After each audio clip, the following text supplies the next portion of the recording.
It is good for us to get together, to share faith together, and also to pray together.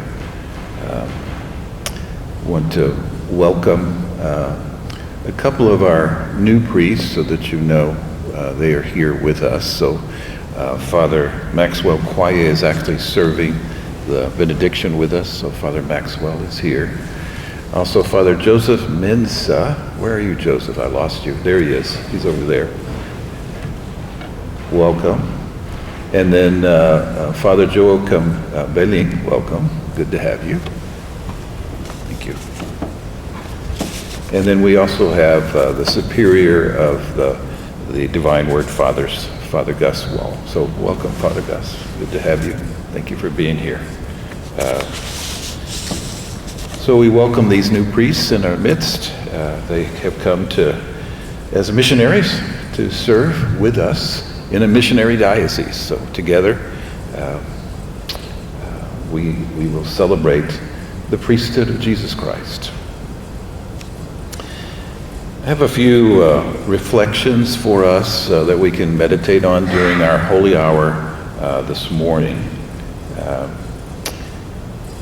I was touched, I think, very deeply by Isaiah's prophecy here that we have in chapter 2. And he's speaking initially both about the tribe of Judah, but also about Jerusalem. And the image is twofold. It's one, the actual tribe of Judah and the actual city of Jerusalem. But he's also reflecting on the tribe of Judah that is the whole world, and also reflecting on Jerusalem as the holy city of heaven, really. And that's why he goes into this phrase. He says, "In days to come, the mountain of the Lord's house shall be established as the highest mountain and raised above the hills." That's an image to us, I think, first of, what do we have our eyes on? What do we have our eyes on? Are we really focused on the mountain of the Lord? In other words, heaven. Are we really focused on that? Or have other things, preoccupations, stuff, begun to whittle away at our attention? And I'm well aware that we have a lot of stuff happening in the different parishes and the different ministries. But in the end, it's really about our faith in Jesus Christ and our faith that we were baptized into to share in life eternal with Christ. All the nations shall stream toward the mountain. Many shall come and say, "Come, let us go to the Lord's mountain, to the house of the God of Jacob." In many ways, our own baptisms is what set us on this particular path. And our own baptisms enabled us in a very special way to begin to come to know Jesus Christ very personally and to experience his love in our lives. That's part of the reflection for us. So Isaiah kind of muses, "Come, let us go to the Lord's mountain, to the house of the God of Jacob." It's really, for us, a spirit of prayer that we're called to. And prayer about God's house.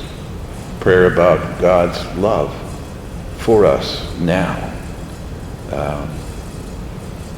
So why go to the house of the Lord? That he may instruct us in his ways, and we may walk in his paths. The ways of Jesus really are ways that he has laid out for us. It's really Isaiah prophesying for us that Jesus, the Messiah, our own personal Messiah, has come to us and shown us the way to live and the way to share his love. That's really a personal call for each of us, especially as priests. And so Jesus truly becoming in our prayer, in our celebration of the Eucharist, in our celebration of all the sacraments, in our shepherding the church, our way, our truth, and our life is the path that Isaiah is really talking about.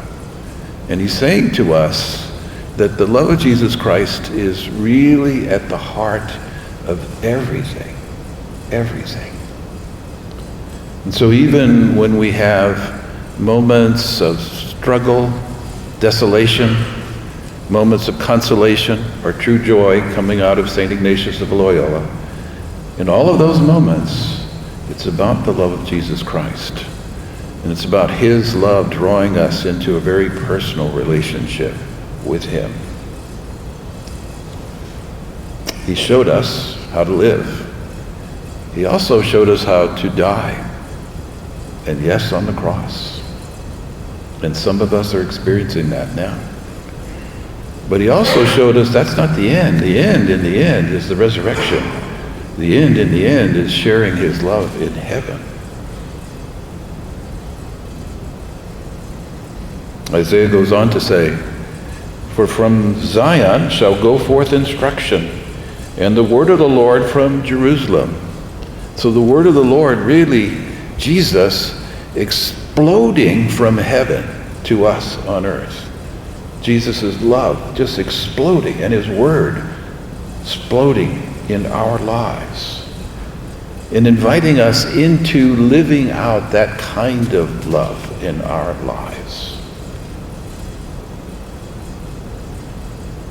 Isaiah goes on to say, "He, the Messiah, shall judge between the nations and set terms for many peoples." The image for me often is Jesus judging from the cross. Jesus judging from the cross.